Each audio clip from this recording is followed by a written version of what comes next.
Okay, we're continuing the series on alternative Christianity in a kind of an all-encompassing title. And today we're looking at the mystery of judgment. And I call it the mystery of judgment because we have a lot of interesting ideas about what judgment is. And many of those ideas are not real good. It's something we think most of us, or many of us think that we're supposed to get rid of it, that judgment is a problem. And it often is in the way we exercise it. But that would be like saying that fire's kind of a problem because it burns houses down, and it burns, causes great destruction in forests and all of that. So fire must be bad because it harms people and harms property and harms animals and all of that. But we know that's not true. Several years ago, Beth and I were coming home from an event. We lived in Springfield, Missouri. We were coming home from an event, probably a church-related event. I don't remember, but we lived on 5 acres in the country, and we, as we were approaching our home, the whole horizon was just orange, and there was a fire. We knew it was a fire. We couldn't see flames, but we knew that it was something was burning, and it looked like it was exactly where our house was. And so the closer we got, the brighter it got, and the more we swallowed hard. But we got up to our home, and the home was fine. There was a barn full of hay, just about 200 yards from our home, that had caught fire. And it was an inferno, but so it destroyed that. But it scared us. But we did not brand fire as something bad. If you know how to use it, it's a pretty nice thing. Have you ever been camping out when it's pretty cold and you light a campfire? And there's nothing quite like that, where you can be out there in the beauty of under the stars and in that crisp night. Have you ever camped in Utah where there's no lights? It's just incredible. Fire's a good thing. Beth and I spent, I think, 3 or 4 nights on Lake Powell in a couple of kayaks, and the nights there were just absolutely incredible, and the fire was just, that was such a luxury. There's no place I would rather been, until the wind came up, of course, and that was not so good. But fire is not a good or bad thing. It can be used any way we want it, and judgment is the same thing. I've told you the story many times, used the illustration of Jesus talking about the fishermen that go out and get their nets full of fish, bring them in, and throw out the ones they don't want and keep the ones they do. So what are they exercising there? They're exercising judgment. That's not a bad thing. What kind of fish do they keep? What kind of fish are bad? What kind of fish are good? Depends on if you have a pet store or a restaurant. They don't serve goldfish, do they, in restaurants? Well, they do in China, I guess. But it depends on what you want. And judgment is not a thing that we get rid of. We start watching how we use it. It's a faculty. It's one of our faculties. And we're passing judgment all the time. But the problem is we're often misusing it. We're setting something on fire that shouldn't be on fire with our judgment. So that's what we want to look at. And I'm not going to guarantee that we'll all stop judging negatively at the end of this talk. But hopefully we'll have something to think about, a way to think about the faculty of judgment and how we can use it in a way that is positive. But it's kind of rooted in this, the saying from Jesus: "Judge not that you be judge not that you be not judged. For with the judgment you pronounce, you will be judged, and the measure you give will be the measure you get." And we see this, generally we apply this to relationships, to people. Like, I don't like what that person's doing, so that's a judgment on my part. And I'm calling them something probably less than they feel they are, and probably less than they are in truth. I'm making a determination about them. It may be true, it may be not. But I pass judgment on them, and the interesting thing is the measure that I give is the measure I get. So does my judgment have any impact on them at all? They probably don't even know what I think. But it does impact me. But this applies not only to people, but to all conditions. And it's not to say, this is where we kind of get tripped up, is there are some pretty whacked out people on this planet. I don't know if you've ever noticed that, but I have noticed it. There are people who are sociopathic. They have no conscience, and they will destroy other people and have lunch. They don't care what kind of havoc they wreak on the world. And if one of them decides that they're going to take somebody out, they will take them out at all costs, even the cost of their own safety. It's a way of thinking that most of us don't really understand. And so are we to say, I'm not to pass judgment on this person, or I'm not to protect myself from someone like this? It's not saying that at all. Because we can say, okay, this person is imbalanced, and that's not necessarily a bad thing. It depends on how we say it, and depends on where we're coming from with the whole thing. Human relationships are the most difficult. It's the most difficult area for us to apply these principles, because they're so fluid, and people can change. We can change very quickly. We may be having a bad day, and we aren't our normal cheery self, and we may snap at somebody, and that's not who we are, and it can cause a whole thing. But there are psychological illnesses, people that carry illnesses that can be very difficult to deal with. And we're not saying let's just forget all that, let's just try to throw our arms around everybody, because there are people that we need to be aware of that, and you may totally disagree with this, but I have been doing this for 40 some years, and we've had several in our church in various situations, that there's no reasoning with them. There's no dealing with them from an elevated perspective. You just have to get them out of your life. Sometimes that's what happens. And Jesus went through the same thing. He looked at the professional religious people of his day, the scribes, the Pharisees, the doctors of the law, and he said, you guys are a pit full of vipers. You lay all these burdens on people and you don't do them yourself. You're causing people to suffer based on your authority, your position of authority. You don't care what happens to them. You just like the position. Brood of vipers. Whitewashed tombs full of dead men's bones. Jesus was not naive about human behavior. Said that he knew what was in the hearts of men. And I don't think that he advocated that we just walk through life, and if there's somebody out there trying to take us out, that we ignore that. We try to love them. Yes, we do love them. But as I have said before, the process of love, or the activity of love, we see it as a power that is drawing to us that which is for our highest good and dissolving that which is not. To love your neighbor is to think the same thing for them. Whatever they're going through in their life, love is drawing to them that which is for their highest good and dissolving that which is not. And it may be what is dissolving is your relationship with them. That may be for their highest good and yours. Sometimes that happens. We try to keep things together. If I have a difficult relationship, I must be failing. And that's not true. And what we do when we hold that idea, I must be failing, is we heap upon ourselves more of the prison of judgment.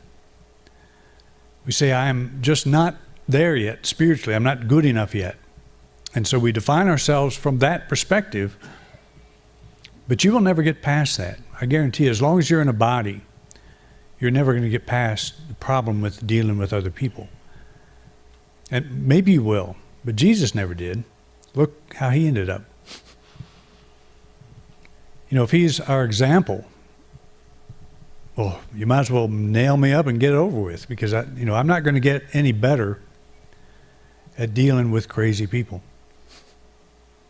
I've already gotten about as good as I know how to get. I actually go the extra mile with people all the time. You have to in this work. And I'm sure you do too. I'm sure you understand what I'm saying.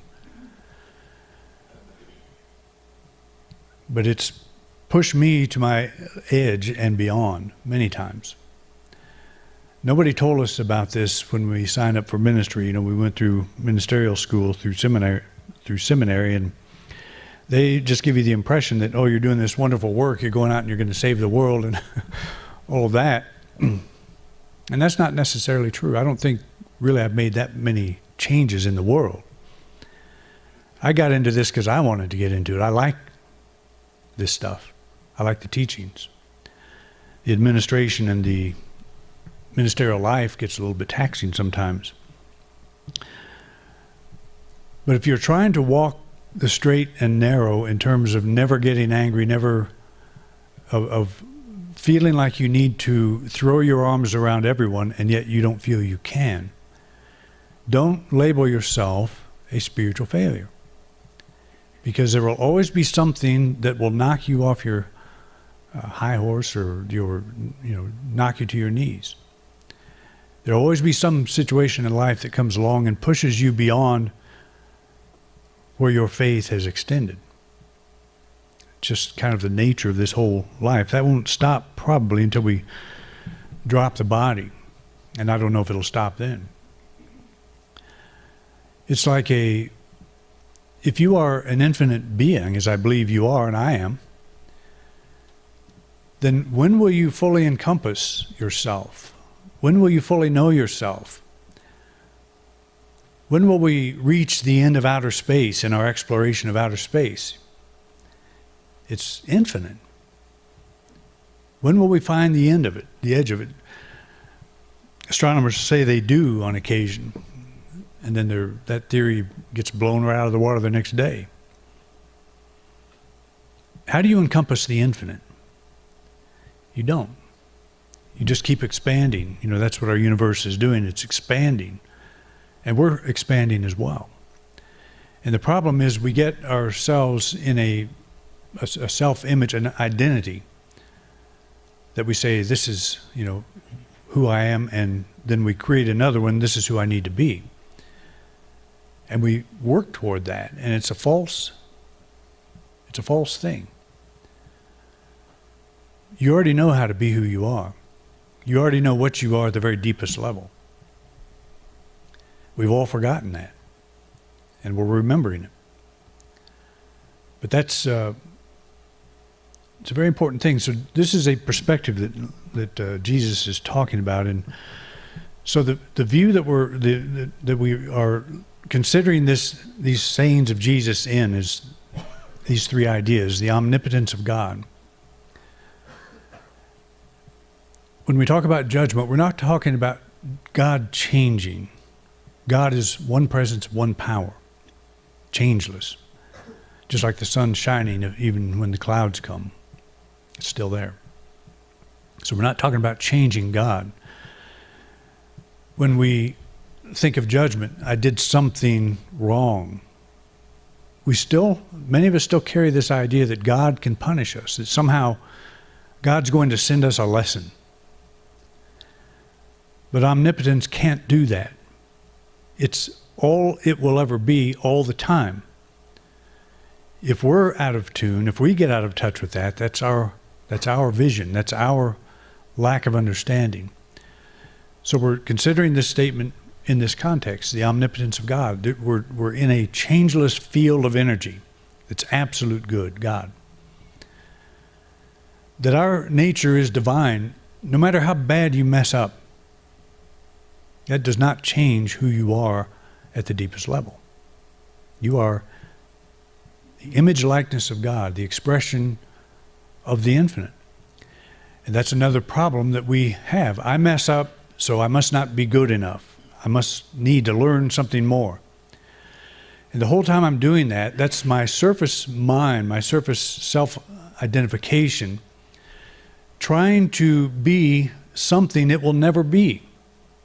I can't make myself into a divine being because I don't need to.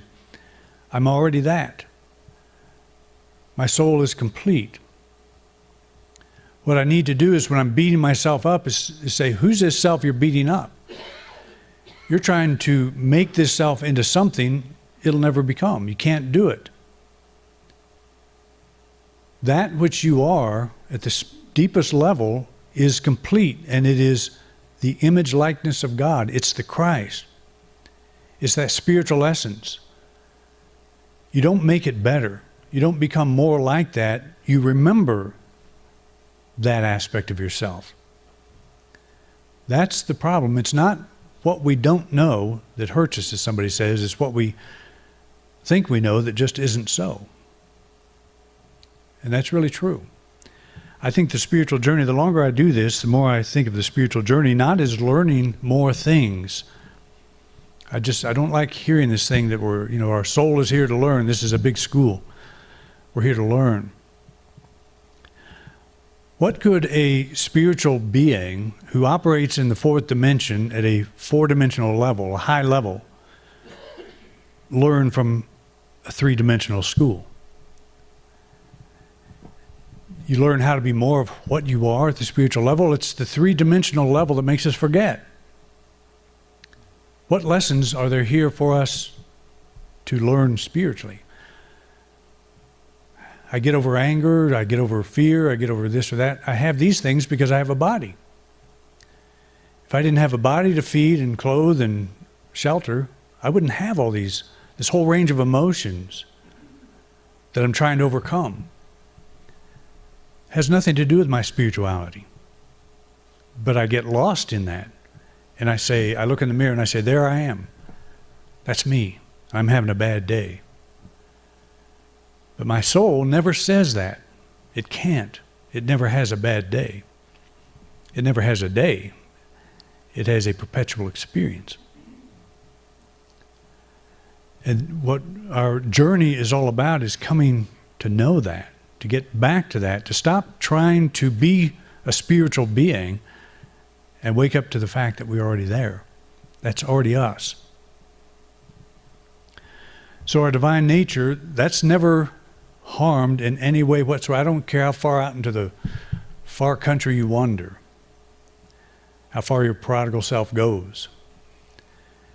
There comes a point where you turn around and start coming home. And you don't have to do anything to earn the right to do that. That to me is the best parable. That's the summary of Christianity, in my thinking. There's not, the son didn't come back home and the father said, okay, do you accept Jesus Christ as your personal Savior? If you can't say yes, you're not coming in. There were no obligations, no qualifications that son had to make. All he had to do is say, I'm home.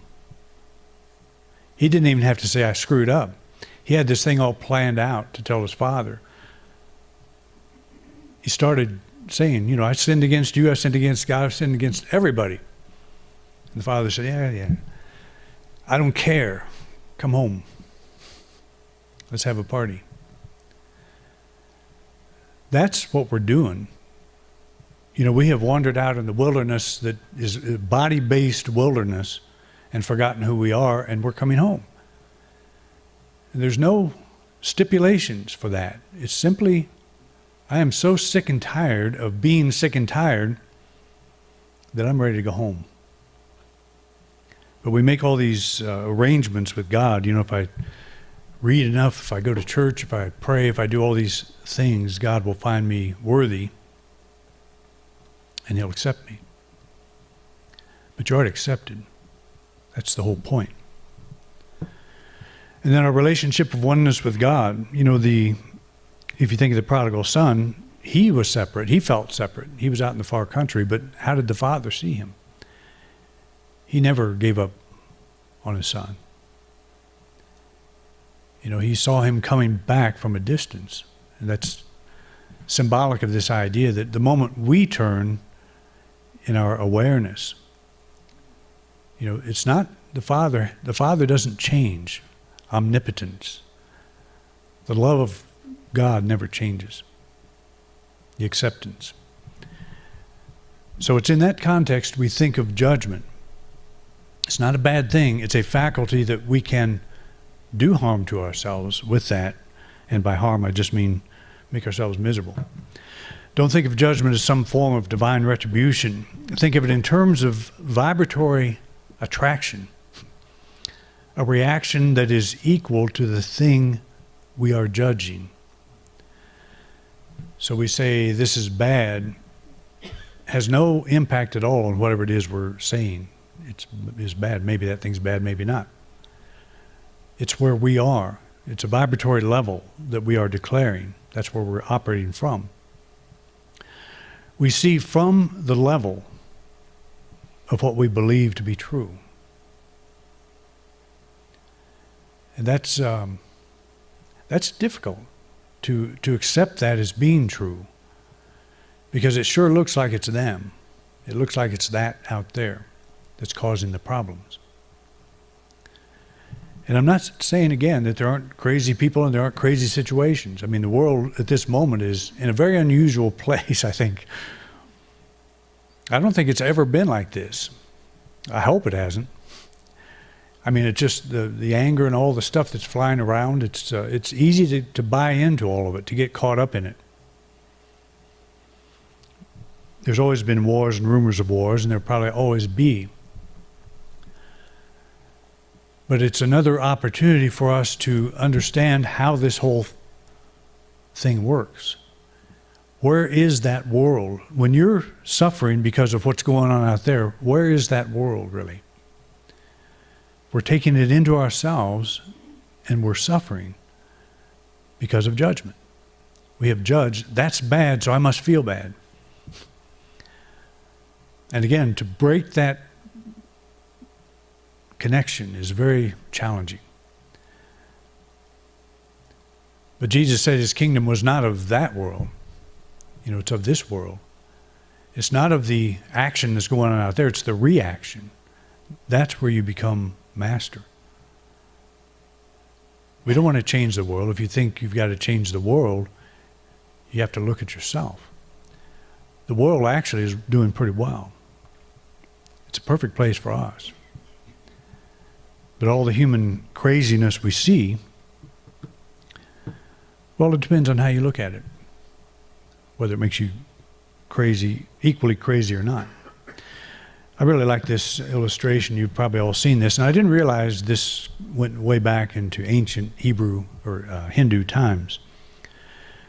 But the story is, there's a group of blind men that travel together and they encounter an elephant for the first time and they're all feeling this animal.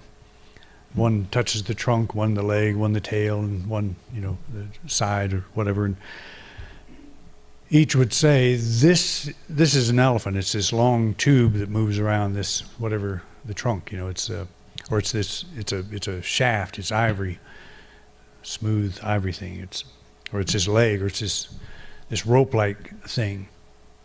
What's an elephant? Well, here's what it is. You've got 5, 6 guys there putting their hands on this elephant, and you have 5 or 6 opinions. And each one of them is saying, this is my truth. You ever hear people say that? This is my truth. My truth is an elephant is like a rope. It's a long rope. That's what an elephant is. So you pass that on to somebody else, and they think an elephant is like a rope. So that's passing judgment with a very limited understanding. And that's how most of us view the world. We're walking through this world as we kind of define ourselves by when we were born, how old we are now, what gender, what economic stratus we're in, what our history has been, how many kids, grandkids. We define ourselves by what we have. And we determine whether or not we'll be happy based on that, based on what's going on out there that may be threatening to this world that we have defined. That's our judgment. Is it true? A woman told me one time, well,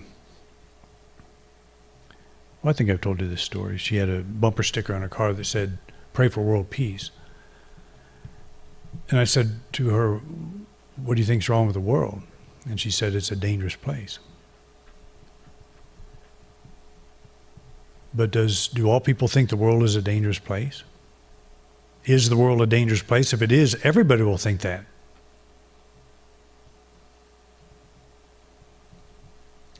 There are dangerous situations, but there's no better place that we know of to be for us human beings than this earth. If we perceive it as a dangerous place, then we'll see threats every place. And I'm not saying it's not dangerous. I'm not saying there aren't aspects of it that aren't dangerous, because there are. There's places in the world I don't think it'd be too wise to travel in. But to think that the world is so broken that we all need to get together and pray for world peace and fix it. What needs to be fixed is the attitude. It's our judgment.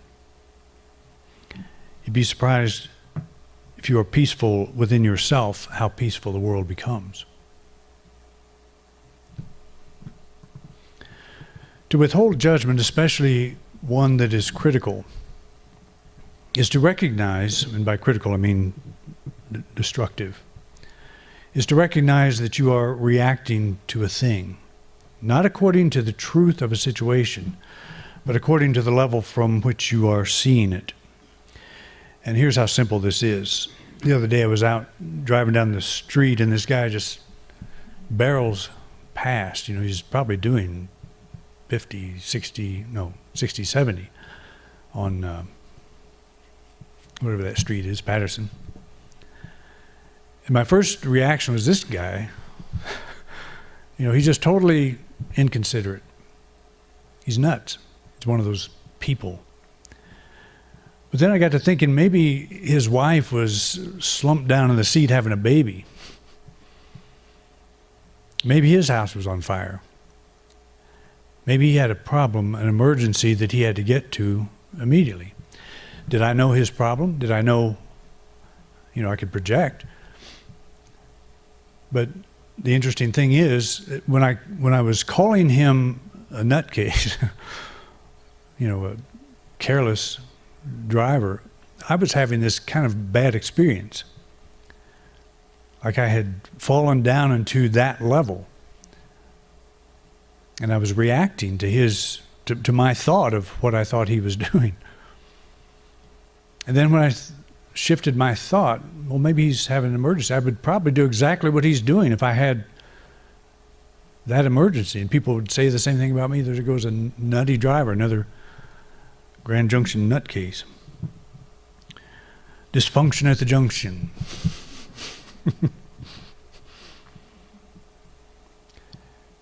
But my experience changed when I thought of him differently, thought of that person differently. It always seems that when I'm going to talk about something, that something happens that week that makes me have to practice what I'm going to preach or have preached or whatever.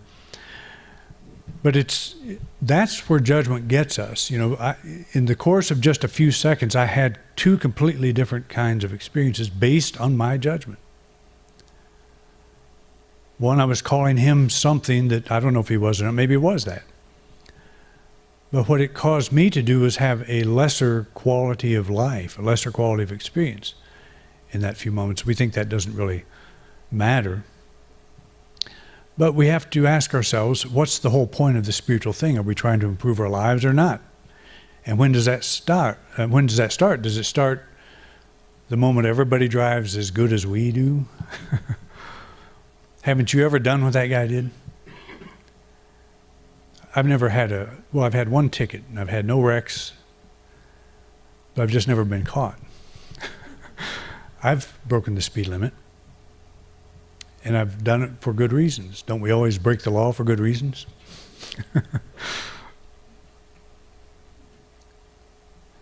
So that's where we're at. It's how we're seeing the thing. That's the quality of our life, and that's where judgment comes in. We're judged by the choice we make. The measure we give is the measure we get back. Again, my attitude had no impact whatsoever on that fellow, but it had a pretty major impact on me. Major in the sense of going from one extreme to another in a very short period of time. Our negative judgment only affects the quality of life we experience while we hold this perspective. So that's important to remember. You're not building up karma. You can believe that if you want to. I don't. Because there is a thing called the law of mind action that supersedes karma. Karma is a buildup of negativity or lifetimes of negative thought or whatever that we've got to work out. The law of mind action says thoughts held in mind produce after their kind now. Present mind action. It starts a whole new series of actions. So, okay, I was negative about this guy for 1 minute, the next minute I was not. So I proved I don't have to, pay my karma or pay off the karma debt or whatever. Understanding this principle is an important part of knowing the truth that sets us free. Think about this karma thing, and maybe I'll talk about that in another week or so. Because a lot of us are bound by this. We think that the problems we're having today are the result of something we did yesterday. The problems we are having today are the result of something we're doing now. This is judgment. And it doesn't mean that the thing you're going through, because we're always going to be going through something, but how we're experiencing that's our exercise of judgment. This is happening, I must feel bad. It's not true. This is happening, I can have another experience. I can see it from another perspective. I can allow myself to be raised up, to be lifted up. The world doesn't have to change, thank God. I can change. And that's how we exercise our judgment in a positive way. Pretty simple, huh? All right. Thank you for coming out, and we will see you next week. You've been watching a talk presented at the Unity Church of Grand Junction by Reverend Doug Bator.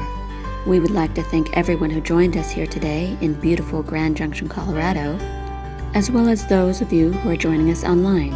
Thank you so much for watching. If you like this video, please like and subscribe to our channel. Also, please feel free to share this video with anyone you think might be interested or benefit from this message. If this video brought value to your life, please consider making a donation by clicking the link below to our PayPal donation account. Thanks again so much for watching.